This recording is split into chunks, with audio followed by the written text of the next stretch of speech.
What's Crack-A-Lackin? Welcome in to My Mind is a Weapon Fantasy Football Show.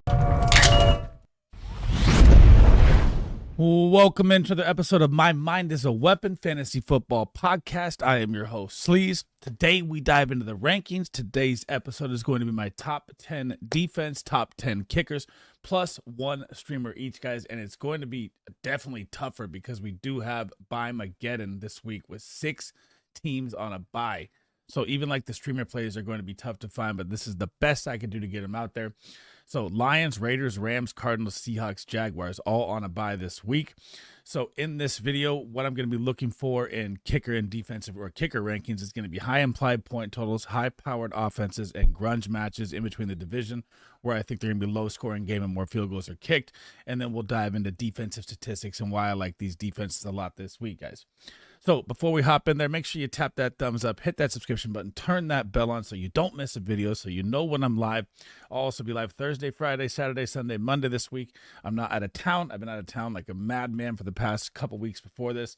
So we're going to get a full slate of live shows. And if you can't make the shows, you could always drop any of your questions, comments down below. I try to answer every single one of them. If you guys haven't checked out drafters.com, the sponsor, shout out to them. Make sure you sign up using promo code SLEAZE. We do best ball, pick'em, DFS drafts. I'll be doing that on Friday. And then we put all of our pick'em tickets and we cover everything fantasy football with my partner, Big Draft Energy, in the Guys FF Discord. Now, both of these will be pinned in the top of the comment and in the description of the video if you want to check them out, guys. Now, let's dive into my Week 8 top 10 kicker and defenses rankings plus one streamer each. So if you guys are new to the channel, this is my kicker and defensive board. Kicker tier 1 at the top, kicker tier 2 below that, then the streamer is right there in the white, and then defense tier 1 at the bottom, defense tier 2 at the below that, and then defensive streamer above in the middle. So you have both streamers in the middle. Now again, this is the last week this is going to have this format because just BYEMAGGEDON is here. So next week they'll be separate and I'll give you a couple more options. Now we're going to dive into the kickers here, and I'm pretty sure, these two are just the best kickers in football, man. Brandon Aubrey, Cameron Dicker, there's no way I'm probably going to rank these guys outside the top 2 for the rest of the season in fantasy football with the high-powered offenses they have and how accurate and how deep bomb these kickers can kick. This seems pretty obvious to me almost every single week with these guys. So kicker number 3, we're going to dive into a little deeper dive here, probably the highest ranker of him on the week this week. And that is going to be Evan Money Mac McPherson. Now, why do I like him so much this week? Well, you've got the New York Jets and you've got Joe Flacco in this offense looking great, which is what you want, is a high-powered offense against a defense that gets stops in the red zone. And that is what the New York Jets do. And the New York Jets, guys, they rank dead last, 32nd in kicker points allowed at 11.6.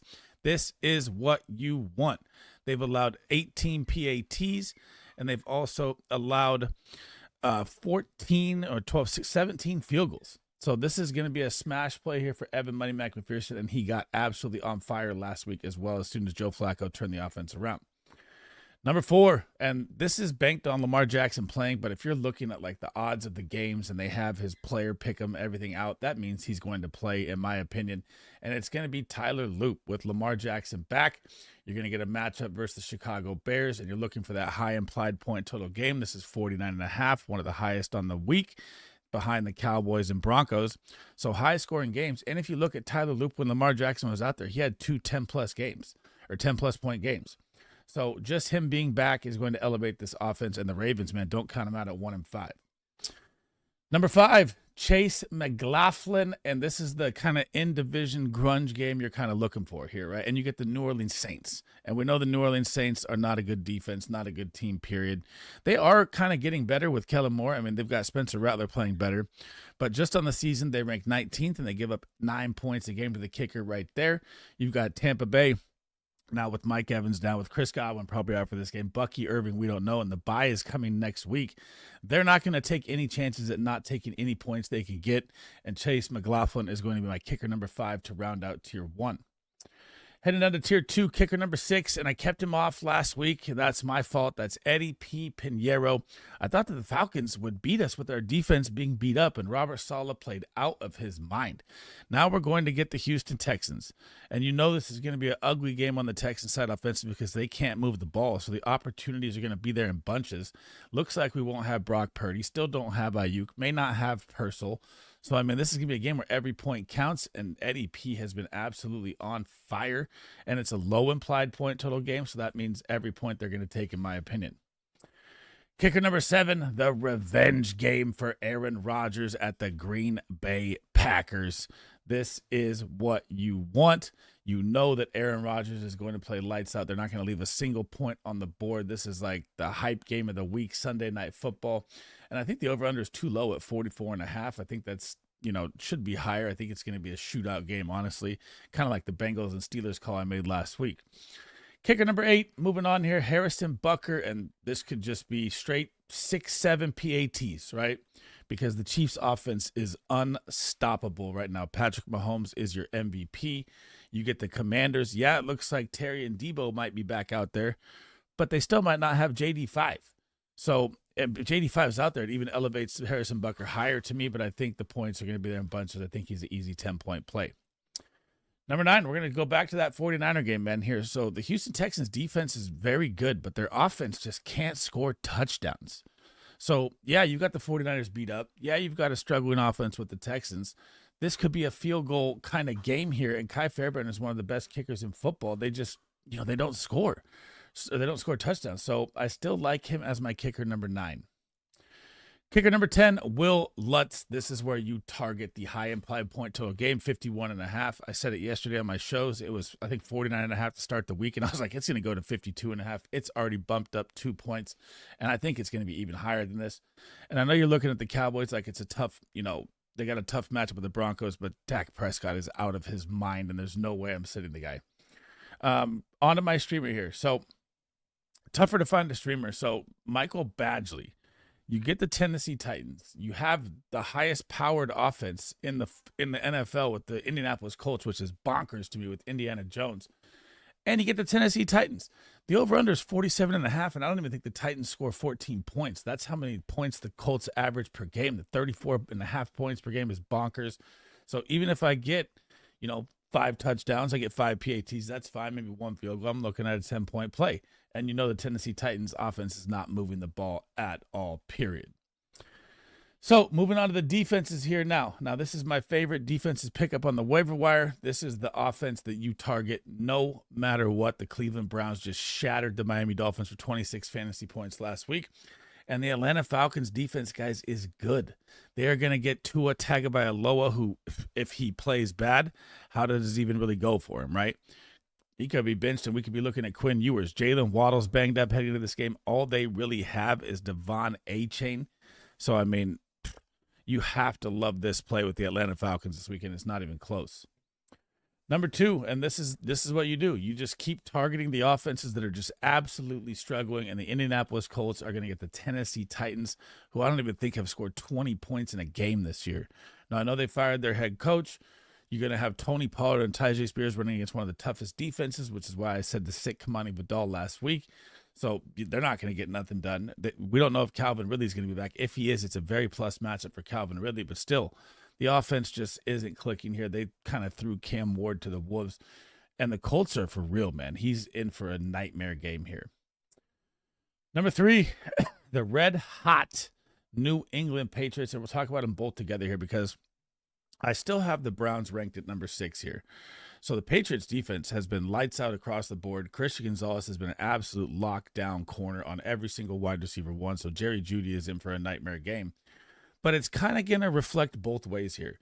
Now, I know the Patriots offense has been hot, but they also have had kind of a cakewalk schedule against defenses. This is not a cakewalk schedule defense. Ramondre Stevenson and TreVeyon Henderson, if he even plays in this game, are going to have trouble running the ball here. So I still have Cleveland at 6 because I'm just not fully sold that offensive line for the Pats is going to stop the Cleveland Browns and Myles Garrett in this pass rush. So I know you could look at it like Drake May's balling, but this defense is still a play for me, especially with all these teams on a bye. Number 4, the Kansas City Chiefs. And again, I would lower them down. So right now, this is based on Marcus Mariota playing. I'm looking at the player props. Mariota is up. I'm looking at the spread, 47.5. Chiefs are favored by 10.5. That shows me right there that they think that it's going to be Marcus Mariota. Again, we don't have that officially, but I think with JD5 and that knee injury, they're not going to risk it against the Kansas City Chiefs this week. So, will they play Terry? Will they play Debo? They say they're trending up to play, but if their quarterback's not out there, they're going to throw them out there versus KC. I don't really know, so I like the Chiefs at number 4 this week. Number 5, the Buffalo Bills, and this defense has been beat up. I mean, they just came off a bye. Hopefully, they're getting a little healthier. Hopefully, Milano, their kind of their captain of their defense, gets back out there, because they've just been getting pounded by the run nonstop, and you can even say by the pass too. This defense has just been hurt. So I mean, Benford's always hurt, Rapp's always hurt. So they're going to be healthy coming off the bye. You are going to get the Carolina Panthers, who are hot. And, Dowdle and Chuba Hubbard have been running the ball great, which the Bills are probably still going to struggle against because the Panthers have a good offensive line. But you got Andy Dalton back there in his first game. So I still like the Bills here at number 5, even though it's kind of sketchy to me. I just think they're going to come out fired up after losing back-to-back games. Number 7, the Tampa Bay Buccaneers, and their defense is shot. But the matchup, and they're coming off a loss, is what I'm targeting here. So, Alvin Kamara, with Kendra Miller went down, he got like 84% usage, which was great. But that's going to be tough against the Bucs run D. They're a great interior front. Their secondary is a little banged up, getting healthier. They need to get to the bye week to get everyone back. So they have a bye coming after this week. So when I'm looking at this game, do I think Chris Olave can hit a couple bombs and be a good receiver? Yeah, but Spencer Rattler, he's getting better still. Again, you got so many teams on a bye that I kind of like this matchup, and you have to keep it at number 7. And the over-under is 46.5, so it's not really a high implied point total game. Number 8, we're going to target Jackson Dart here, which is tough because this guy has been absolutely balling. But the Eagles are at home. The Eagles know they lost to the Giants on the road. They're pissed off. Saquon Barkley didn't get his revenge game last week, and Saquon Barkley has had a 20-point game this year, which is nuts. So, it's tough to go up against Jackson Dart, but he doesn't have neighbors. He's still been balling. The over-under is 44.5. Love you, babe.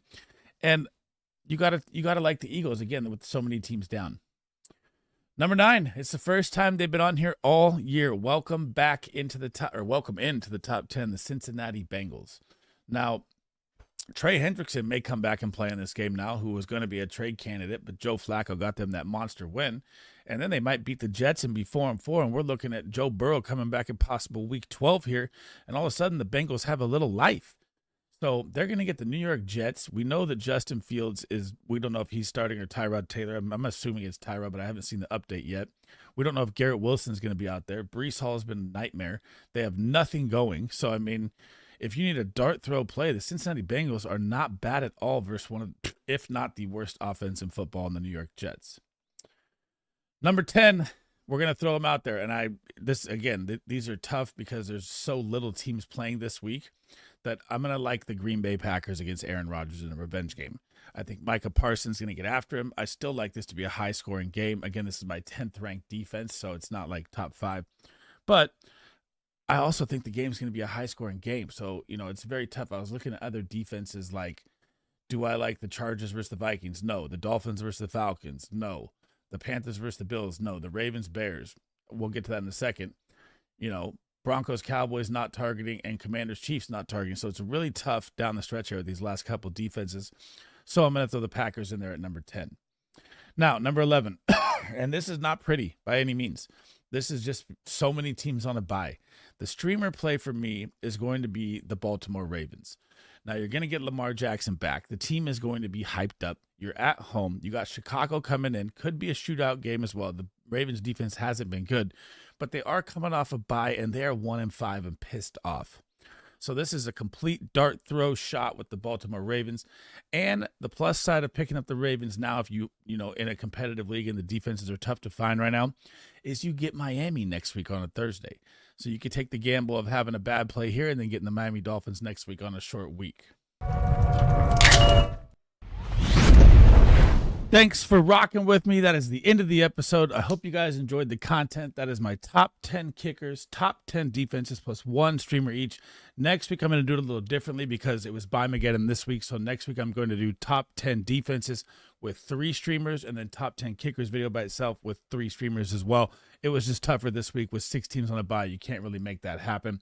So remember, guys, if you have any comments, questions, drop them down below. I'll try to answer every single one of them if you can't make any of the live shows this weekend. As always, tap that thumbs up, hit that subscription button, turn that bell on. It helps me out a ton. I can't thank you guys enough. And remember, if you haven't checked out the guys FF or drafters.com, make sure you sign up using promo code SLEAZE. It will double your initial deposit. And they're both pinned in the comments and in the description of the video, guys.